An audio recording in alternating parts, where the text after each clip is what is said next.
The Walking Dead. So this is one of the bigger delays I've ever had between the episode airing and me actually uploading the video. But my sister dropped a new kid, and I had to babysit the older one with my mom, and at work. So hopefully I won't have another gap that's this big. I want to be able to get the videos up as soon as it airs, because I want to talk about it. So this is Season 5, Episode 13, and the title is Forget. Last week, the title was Remember. I'm seeing a pattern. So, Walking Dead. Let's do it. Did anyone notice that Carol was just like Mary Margaret in the entire Season 2 of Once Upon a Time? You look like Snow White. Speaking of Once Upon a Time, I always see Sasha and just see her as that evil chick on Once Upon a Time. It's hard for me to differentiate. I used to cure meats in my basement even before all this. This woman used to do everything. Are you just gonna shoot at people's family portraits? I guess you gotta find ways to entertain yourself. Shooting at the faces of people you don't know. To each his own. I have a feeling something's gonna sneak up on her even though it really shouldn't be able to because she's listening. But that's just how this show goes. Okay, she's having some sort of breakdown. You guys are being shifty. Are you trying not to hit their head? Because you're doing a great job of it. W? Yeah.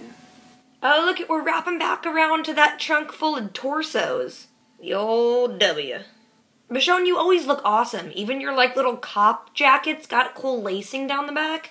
Oh, Maggie's still on the show. Who knew? You're a little too Hillary Clinton for my liking, woman. He mans it sometimes, but not often. Y'all are gonna get killed. I'll take those shifts as many as possible. She wants to shoot something. I'm gonna put Spencer. Woman, knock it off. But I want something in return. She's gonna work for free. That's something in return. You need anything else? You hit me, girl. Oh my god. I thought we had evolved beyond the point of Suburban Housewives. That's what I was looking forward to in the apocalypse. Daryl, I know it's part of your mystique, but take a shower. You get that horse. Oh no, zombies! If those zombies kill that pretty horse, oh yeah, they might hurt the group, but I'm more concerned about the pretty horse. Ew, part of your face came off. You know, I met Norman Reedus once. We hung out in Jersey. That could change my life. He's just Daryl, although I'd never seen the show when I met him. I was like, you're intimidating.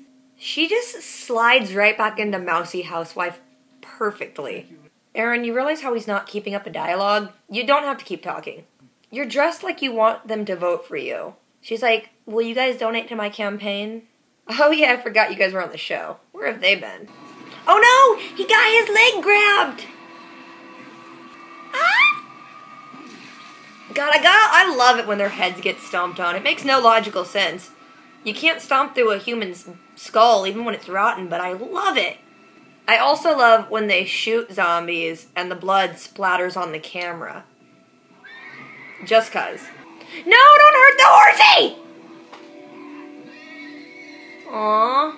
I have seen a lot of characters I loved on this show die. But you kill a horse and I'm more upset than all the seasons combined. They killed Buttons. Y'all better mercy kill that horse right away. This chick rations off quarters of chocolate bars and you don't think she's gonna notice if a gun is missing? You're kind of a creepy husband. But at this rate, I mean, people are just happy to have spouses. And a lot of things disappeared. But a lot of bullshit went with it. Yeah, like your wife. Ask what the stamp is for. You can never be too careful. Scarlet letter. Sam, wait, don't run. Yeah, don't run in the apocalypse, Sam, you crazy kid. It's not a conversation you want to have. This is a conversation I don't want to have.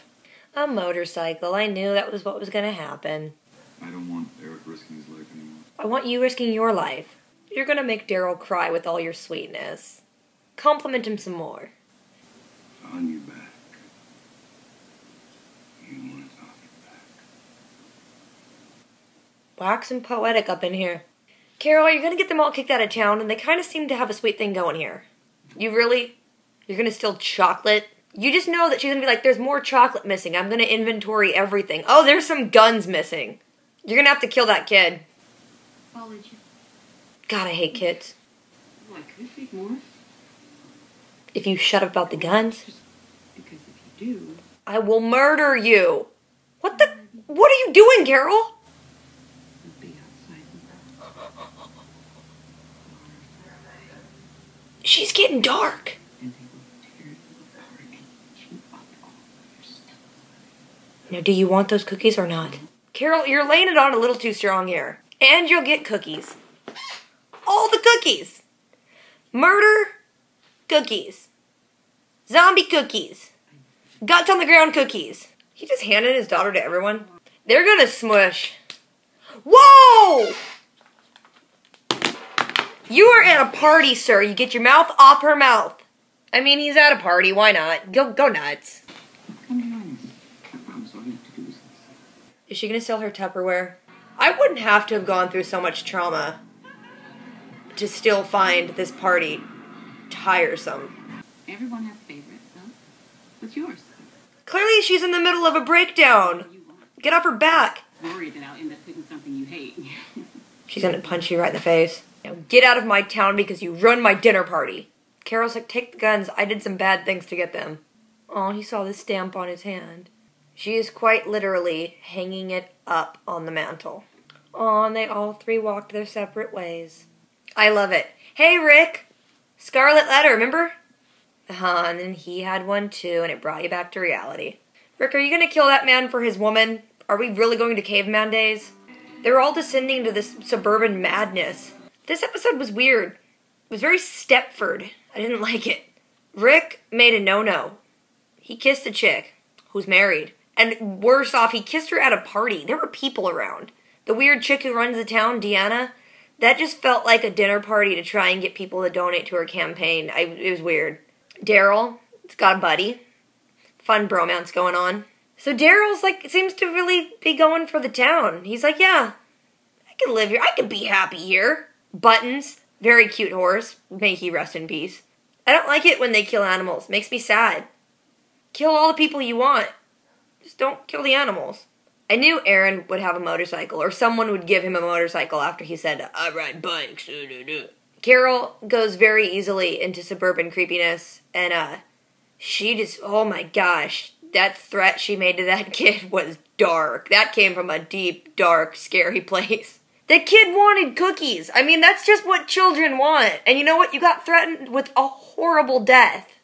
Children should be seen and not heard, and they definitely should not follow other strangers for cookies. Are his parents teaching him nothing?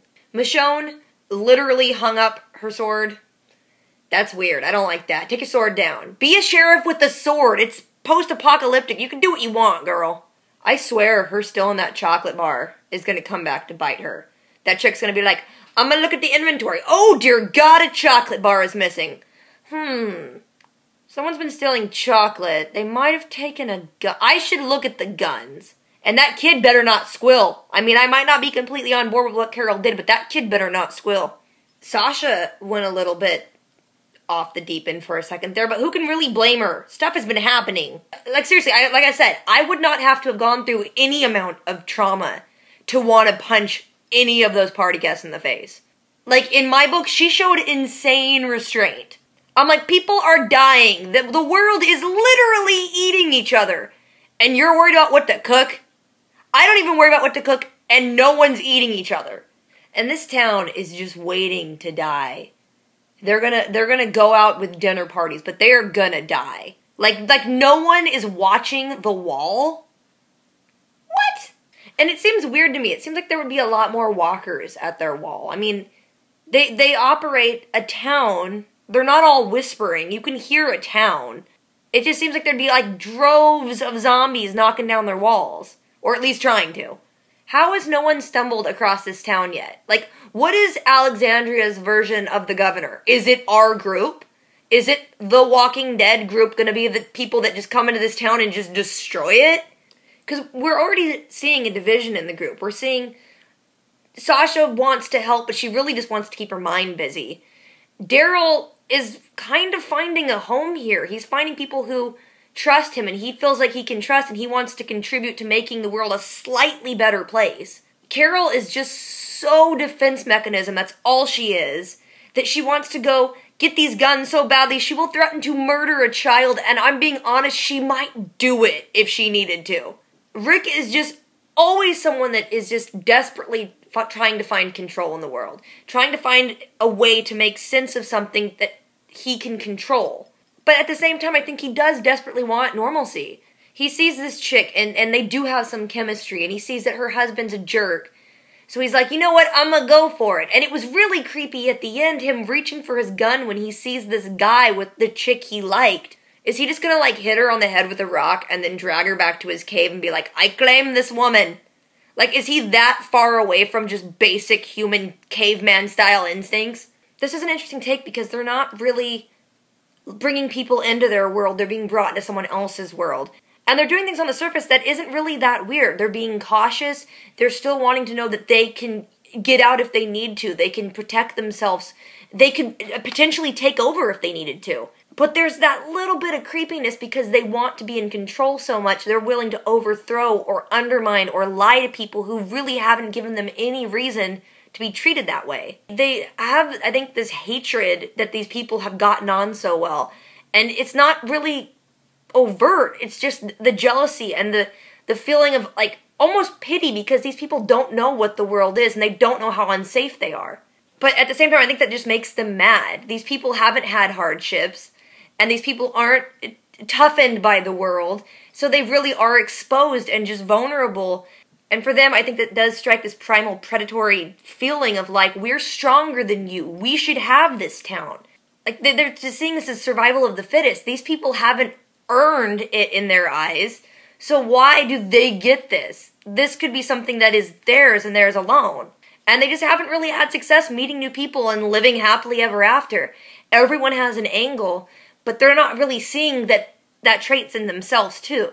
I think it was a cool episode. It was kind of a departure from what we've usually seen. And we're seeing behaviors in the group that are very reminiscent of past villains, which is weird.